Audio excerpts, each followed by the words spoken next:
প্রতিবাদের নামে সন্ত্রাস, সন্ত্রাসের বলি একাধিক পরিবার। অশান্তি বিধ্বস্ত সেই মুর্শিদাবাদে মুখ্যমন্ত্রীর সফরে যখন জোরদার রাজনৈতিক তরজা, তখন উত্তাপ বাড়ালো শহর কলকাতায় বিরোধী দলনেতা শুভেন্দুর ধর্ণা। সভাস্থল থেকে মুখ্যমন্ত্রীকে আক্রমণ বিরোধী দলনেতার। শুভেন্দুর সাফ জবাব, মুখ্যমন্ত্রীর সঙ্গে সাক্ষাৎ করতে নারাজ আক্রান্ত অসহায় পরিবারের সদস্যরা। তারা অনুদানের মুখাপেক্ষী নয়। এদিনও ধর্ণাস্থলে উপস্থিত ছিলেন একাধিক আক্রান্ত পরিবারের সদস্য, যাদের ভাগ্য দোলাচলে। অন্ধকার আগামীর পথ, কোনো মতে বিজেপির ছত্রছায়া প্রাণটুকু বাঁচিয়ে রাখা। সহমত প্রকাশ করেছেন বিজেপি নেতৃত্ব সজল ঘোষ। আক্রান্তের পরিবারের সদস্যরা টাকা নয়, নিরাপত্তা চায়, দাবি বিজেপি নেতার। এই মা, এই বোন, এই ভাই, এরা বলেছে মমতার টাকা নেব না, এনআইএ চাই, বিএসএফ এর পার্মানেন্ট ক্যাম্প জাফরাবাদে চাই। আমি এনজিওর মাধ্যমে 10,01,000 টাকার চেক নিয়ে গেছিলাম। দুটো পরিবার গ্রহণ করে বুঝিয়ে দিয়েছে হিন্দু কারা, আসল হিন্দু কে, আর জালি হিন্দু মমতা ব্যানার্জি। এরা ওনার সঙ্গে দেখা করেনি, সবার সঙ্গে দেখা হয়নি নয়।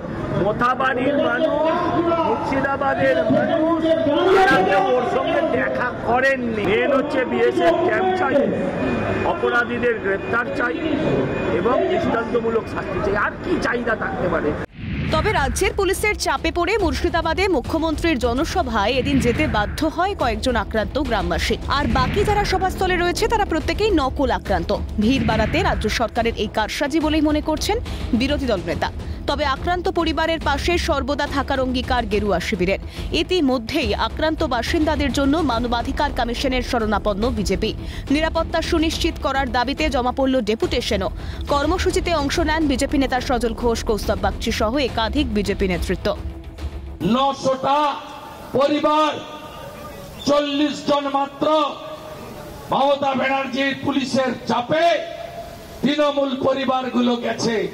860 জন উপেক্ষা করেছেন, নকল ক্ষতিগ্রস্ত দেখিয়ে কিছু টাকা দিয়েছেন। এটা আমরা হিউম্যান রাইটস কমিশনের যিনি চেয়ারম্যান, আমরা তাকে দিয়েছি। তিনি কি বললেন, তাকে কি জানালেন? তিনি হাইকোর্টের কথা বলছেন হাইকোর্টে মামলা যেহেতু গেছে আমি কিছু বলছি। এটা একটা বাহানা, আমরা জানি এখানে হিউম্যান রাইটস কমিশন কিছু কাজ করে না। আমরা দাবি নিয়ে গেছি হিন্দুদের সুরক্ষা দিতে হবে, হিন্দুদের সুরক্ষা দিতে হবে, হিন্দুদের সিকিউরিটি, আর কোনো দাবি নেই। যদিও রাজ্যের বিরোধী দলনেতার কটাক্ষ অভিযোগকে প্রাধান্য দিতে নারাজ তৃণমূলের রাজ্য সহসভাপতি জয়প্রকাশ মজুমদার। বিজেপি মৃত্যু নিয়ে রাজনীতি করে, তাদের প্রধান উদ্দেশ্য বাংলাকে কলুষিত করা, দাবি তৃণমূলের রাজ্য সহসভাপতি। এইসব নাটক বন্ধ করতে বলবেন এই বিরোধী দলনেতা তথা বিজেপিকে। একটা দুঃখজনক ঘটনা নিয়ে, মৃতদেহ নিয়ে রাজনীতি, আর সেই ঘটনা নিয়ে রাজনীতি, বাংলাকে কলুষিত করা আর বাংলাতে অশান্তি করা, এই দুই প্রধান উদ্দেশ্য হচ্ছে এই বিরোধী দলনেতা এবং তার দল বিজেপির।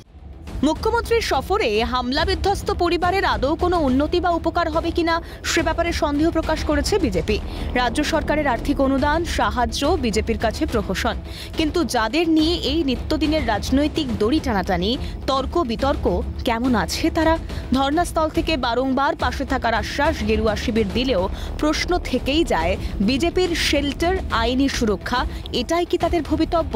ছন্দে কি ফিরবে না আক্রান্তদের জীবন? প্রশ্ন থেকেই যায়। ক্যামেরায় পুষ্পা দেবনাথের সঙ্গে রেশমি দাসের রিপোর্ট, ক্যালকাটা নিউজ।